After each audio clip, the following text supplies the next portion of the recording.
Hello students. तो आज हम एक और क्वेश्चंस के साथ आए हैं फ्रॉम क्लास 10th मैथ्स। तो इसको साथ साथ ज़रूर करें, इंटरेस्टिंग क्वेश्चन है। सो हमारा क्वेश्चन क्या है, we have to solve this pair of equation. अगर आप देखें तो ये इक्वेशंस जो हैं 2/x plus 3/y equals to 13 and 5/x minus 4/y equals to -2, these two are not linear form, right. Linear form में क्या होता है, वेरिएबल्स की डिग्री 1 होते हैं, यहाँ वेरिएबल्स की डिग्री 1 नहीं -1 है। So these are not linear form like this ax plus by equal to 6, right. तो इसको लीनियर फॉर्म, हमें तो लीनियर फॉर्म कन्वर्ट सोल्व करने आते हैं, तो इसको पहले हम किस में कन्वर्ट करेंगे, लीनियर फॉर्म में, by replacing these value to some other variable, right. So हम क्या करेंगे, replace 1/x with a with any other variable and 1/y with b। ठीक है, तो मतलब मैं 1/x की जगह a रखूंगी, इसको नंबर 1, और नंबर 2 इसको नंबर 3, और 1/y की जगह b रखूंगी। तो नाउ नंबर 1 और 2 जो इक्वेशंस हैं वो मॉडिफाई हो जाएंगी, किस फॉर्म में मॉडिफाई हो जाएंगी, 1/x, मतलब ये क्या बन जाएगी, new equation 2a plus 3b equals to 13। Second क्या बन गई, 5a minus 4b equal to -2। Now we have equations like in linear form with different variable. A और बी की वैल्यू निकाल लेंगे, then using that we will find the value of X and Y. ठीक है, अब ए और B की निकालने के लिए हमने बहुत से मेथड्स किए हैं, substitution method, elimination method, cross multiplication method. तो मैं कोशिश करती हूँ इस दोनों इक्वेशन को एलिमिनेशन मेथड से सॉल्व करने के लिए, जिसका मेथड क्या है कि आप दोनों में से दो वेरिएबल है ए और बी, या तो ए के कोफिशिएंट सेम बना लो या बी के। तो हम कोशिश करते हैं ए का कोफिशिएंट सेम बनाने की, इधर 2 है इधर 5 है, तो हम ए का कोफिशिएंट जो है 2 और 5 उसका एलसीएम लेते हैं, 10 आता है, राइट।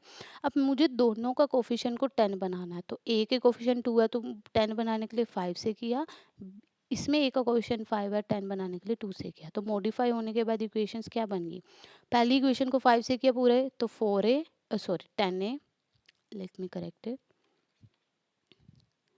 10a प्लस 15 भी हर एक टर्म को करना है, प्लस इक्वल्स टू 65। सेकेंड बनी 10a minus 8b equal to -4। अब ध्यान से समझें, अब अगर कोफिशिएंट सेम होने के साथ साथ उनके साइन भी सेम होते हैं, तो नीचे वाली हम क्या करते हैं, सब्ट्रैक्शन करते हैं, तो नीचे वाली जो भी एक्सप्रेशन लिखते हैं उन सब के क्या हो जाते हैं, साइन चेंज। तो ये कट हो गया, 15b प्लस 8b कितना होता है, 23b, 65 प्लस 4 इज 69।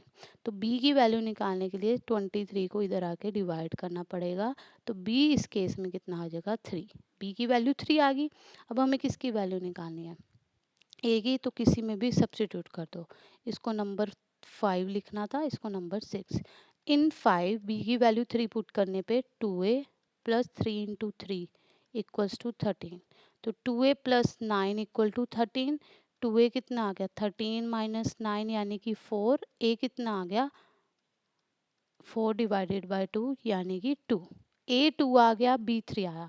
बट हमारा जो क्वेश्चन था, solve the pair of linear equation, वो एक्स और वाई की फॉर्म में था। किसकी फॉर्म में था, एक्स और वाई। मतलब एट लास्ट हमें किसकी वैल्यू निकालनी है, वेरिएबल एक्स और वेरिएबल वाई की। ध्यान से देखिए, 1/x ए है, इसका मतलब एक्स की वैल्यू क्या होगी, 1/a। ए हमारा 2 है, तो 1/a कितना हो जाएगा, 1/2। सिमिलरली 1/y बी है, दोनों साइड रेसिप्रोकल, दोनों का ही उल्टा किया, 1/y का किया y, b का 1/b। तो इससे y की वैल्यू क्या आ गई, 1/3 आ गई।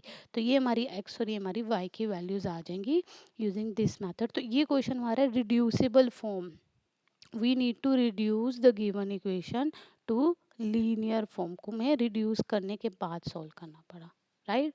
सो this is all about this question, do it by yourself. इस तरह के क्वेश्चन और भी प्रैक्टिस कीजिए, एंड हमारे चैनल को सब्सक्राइब करना ना भूलें। Thank you.